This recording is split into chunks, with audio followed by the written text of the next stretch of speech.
안녕하십니까, 오하입니다. 드디어 기다리고 기다리던 갤럭시 S24 시리즈가 한국 시간으로 18일 새벽 3시 미국 산호세에서 드디어 출시했습니다. 개인적으로는 좋았던 점도 많지만 매우 실망스러운 점들도 많은 발표가 아니었나 한데요. 그 이유는 리뷰를 하면서 말씀드리도록 하겠습니다. AI 기술과 더 좋아진 카메라, 더 빠른 칩셋까지 탑재된 갤럭시 S24, 과연 언팩 행사에서 어떤 기술들을 핵심으로 소개했는지, 갤럭시 S24의 구매 포인트가 무엇인지 알고 싶은 분들을 위해 저희 오하이에서 핵심 내용만 간추려서 영상으로 제작해보았습니다. 실제 사용하는 기능 위주로 어떤 스펙과 기능들을 탑재했는지 핵심만 알려드리도록 하겠습니다. 그럼 긴 말 필요 없이 바로 이번 갤럭시 언팩 행사로 떠나보겠습니다.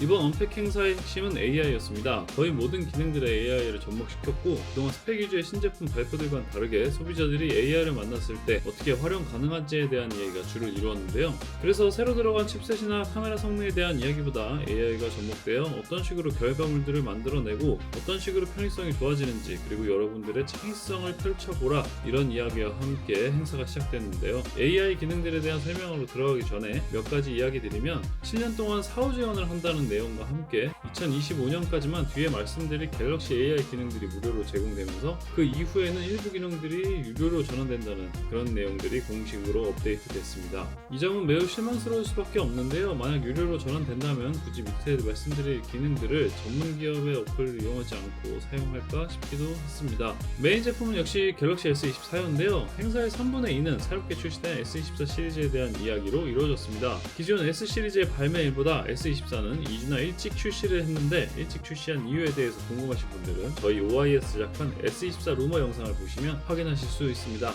이번에 삼성은 AI 기능을 강조하면서 갤럭시 폰의 기본 기능으로 삽입된 적 없던 새로운 기능들을 삽입해서 핸드폰의 활용도를 크게 높였는데요. 애플에서 자주 보여주던 느낌이죠. 실제 기능들을 어떻게 실생활에서 사용하는지 예시를 많이 보여주었습니다. 아무래도 이번 신제품들의 기능들이 실생활에 유용한 만큼 일반 소비자들이 어떻게 활용해야 새롭게 들어간 AI 기능들을 100% 활용할까 고민을 많이 한 모습입니다. 그럼 어떤 AI 기능들이 탑재가 됐는지 기계를 한번 살펴보시겠습니다.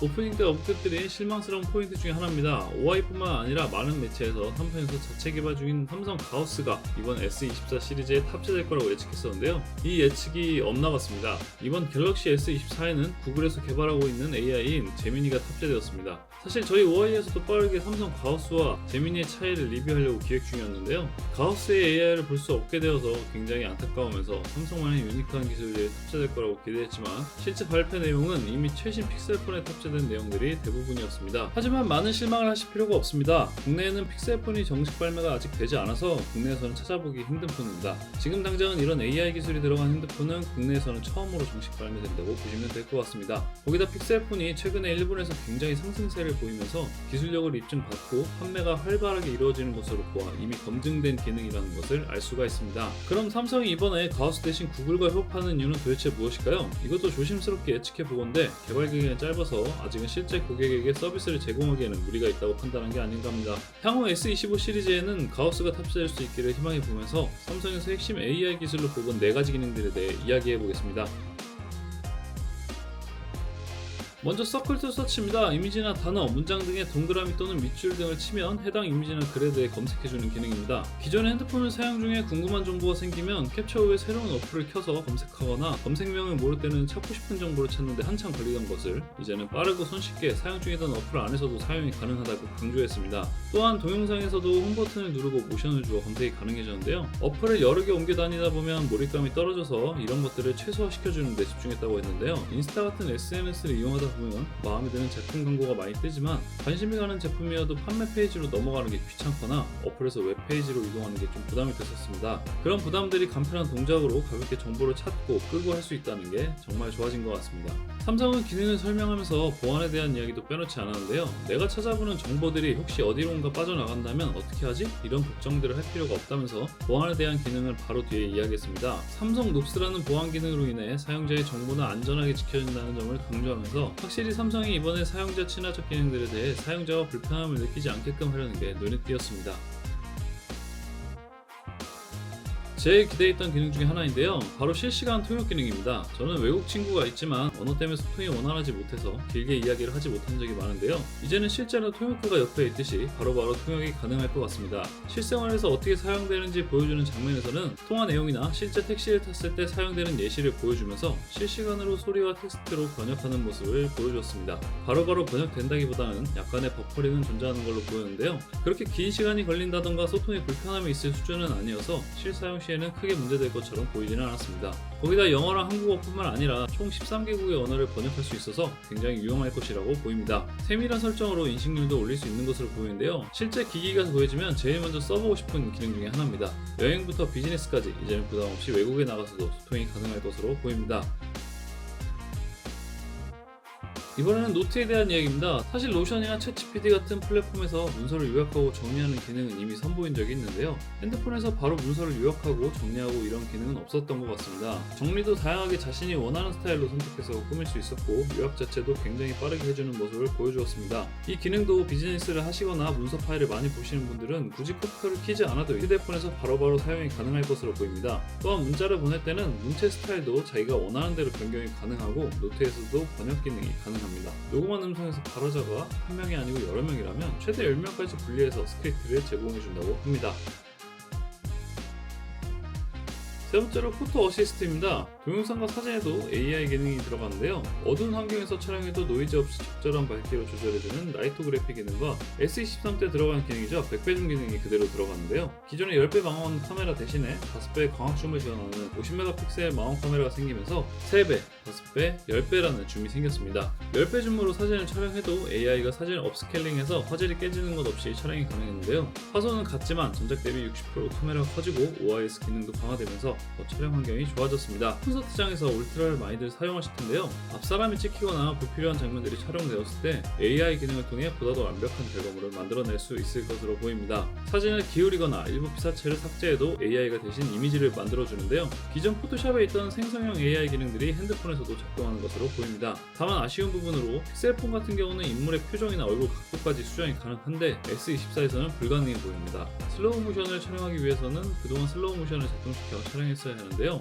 이제는 그럴 필요 없이 일반 영상에서도 슬로우를 걸 수 있다고 합니다. 슬로우를 걸었을 때 비어있는 프레임은 AI가 계산하여 사진을 완성해 좀 더 부드러운 슬로우 모션을 일반 영상에서도 제작할 수 있다고 합니다. 유명 유튜버죠. 미스터비스트가 나와서 실제 갤럭시 S24 카메라로 기능들을 재밌게 설명해 주었는데요. 강화된 줌 기능, 선명한 화질을 아주 재치있게 표현해 주었습니다. 또 슈퍼 HDR 화질 그대로 인스타그램이나 스냅챗 같은 곳에서 바로 촬영하여 업로드할 수 있다고 합니다. 이번에 삼성이 구글이나 다른 SNS 업체들과 같이 협업을 통해 기능을 강화하면서 좀 더 활용성을 높이려는 모습을 보이고 있습니다. 아무래도 경쟁사인 애플은 애플만의 생태계를 구축하고 있는데요. 삼성은 그것과 별개로 사용자 중심의 다양성을 존중하는 것으로 보입니다. 이상 AI 기능들에 대해 살펴보았습니다. 픽셀폰과 비교했을 때 없는 기능들이 몇 개 있어서 좀 안타까운데요. 픽셀폰에서도 제대로 구현이 안 될 때가 많은 기능들이라 삼성에서 과감히 없앤 건지 구글에서 제공하지 않은 것인지 알 수 없지만 얼른 가우스가 나와서 삼성의 기술력을 자랑할 수 있었으면 합니다.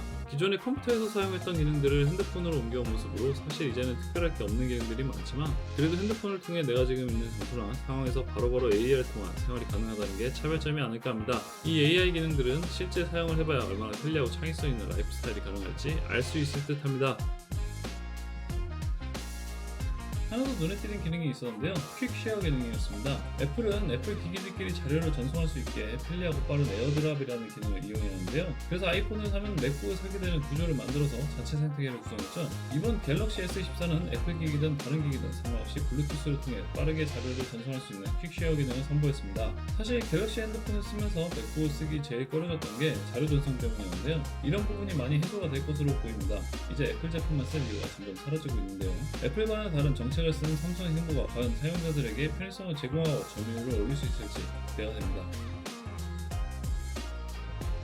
울트라 모델에도 티타늄이 들어갔습니다. 알루미늄보다 무겁지만 튼튼하고 질감이 좋아서 차세대 휴대폰의 미래라 불리는 아이폰 15 프로 모델부터 선보였는데요. 이번 티타늄 모델의 기스나 발열 이슈가 상당히 심했었습니다. 그것을 의식한 것인지 삼성에서는 발열 부분을 기술력으로 해결했다면서 오랜 시간 게임을 이용하거나 배터리 사용을 하는 것에 있어서 발열은 거의 없으며 AI 기능이 적절하게 배터리 사용을 조율해서 좀 더 효율이 높은 배터리 사용을 선보일 것이라고 했습니다. 얼마나 성능이 향상될지는 모르겠지만 아무래도 발열 때문에 티타늄 핸드폰 구입을 망설인 분들은 분들은 망설임 없이 구매하셔도 좋을 듯 합니다. 또 강조한 기능으로는 게임에 대한 화질이 더욱더 좋아질 것이라고 했습니다. 또한 이번에 스냅드래곤 8 젠3가 탑재되는데요. NPU가 41%, CPU가 20%, GPU가 30% 이렇게 향상된 기능을 선보이고 시대 밝기는 2600니트로 더욱더 밝아지고 새롭게 장착된 고릴라 아머로 빛반사도 적어졌다고 말했습니다. 일반 모델과 플러스 모델은 이전작에 들어간 고릴라 그래스2가 들어가지만 울트라에는 새롭게 제작된 고릴라 아머가 들어갑니다. 먼지로 인한 미세 스크래치나 일상생활에는 필름 없이도 사용이 가능할 거라고 했는데요. 하지만 이 티타늄 기스가 잘 나고 액정이 강화됐다 해도 부딪히거나 떨어지는 등 충격이 가해지면 쉽게 흠이 생길 것으로 보입니다. 아직 필름과 케이스는 필수로 필요할 것으로 보입니다. 가격입니다. S24 256기가는 1155000원, 512기가는 1298000원, S24 플러스 256기가는 1353000원, 512기가는 1496000원, S24 울트라 256기가는 1698,400원, 512기가는 1841,400원, 1TB는 2127,400원으로 19일부터 25일까지 사전 예약을 진행 중입니다. 색상은 기본 모델과 플러스 모델은 오닉스 블랙, 마블 그레이, 코발트 바이올렛, 엠버 옐로우, 삼성 다크과 삼성 불망 한정 색상으로 블루, 그린, 오렌지색이 있습니다. 울트라 모델은 티타늄 블랙, 티타늄 그레이, 티타늄 바이올렛, 티타늄 옐로우, 삼성 다크과 삼성 불망 한정 색상으로 티타늄 블루, 티타늄 그린, 티타늄 오렌지색이 있습니다. 그 외의 기능들은 S23 시리즈와 큰 차이를 보이지 않았는데요. 궁금하신 분들을 위해 기기 스펙은 공식 사이트에 업데이트된 내용으로 보여드리도록 하겠습니다.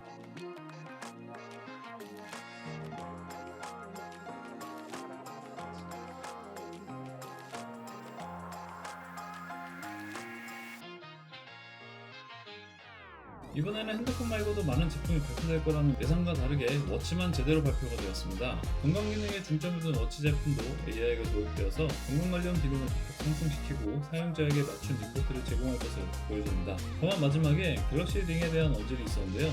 지금 발표할 것은 아니지만 여름에 Z 플립 6 제품들이 발매할 때 같이 발표하지 않을까 조심스럽게 예측해봅니다. 이상 갤럭시 언픽에 대해 영상을 제작해보았는데요. 많이 바뀐 듯 바뀌지 않은 AI 폰, 사실 참신하기보다는 기존의 컴퓨터에서 사용하던 AI 기능들을 핸드폰으로 이식한 정도였습니다. 다만 편의성에서 훨씬 더 좋아지고 기존의 이런 휴대폰이 국내에는 없던 만큼 얼마나 점유율이 올라갈지 구글 픽셀폰의 성공이 과연 갤럭시에서도 이루어질지 관심이 갔던 언픽 행사였습니다. 더 좋아진 면이 많아진 것은 확실하니까요. S21을 쓰시던 분들이라면 충분히 기기 변경을 해도 괜찮지 않을까 합니다. 그럼 저희는 S24 필름과 케이스 추천 영상으로 돌아오도록 하겠습니다. 감사합니다. 지금까지 당신의 시간을 아끼는 선택 오아이였습니다.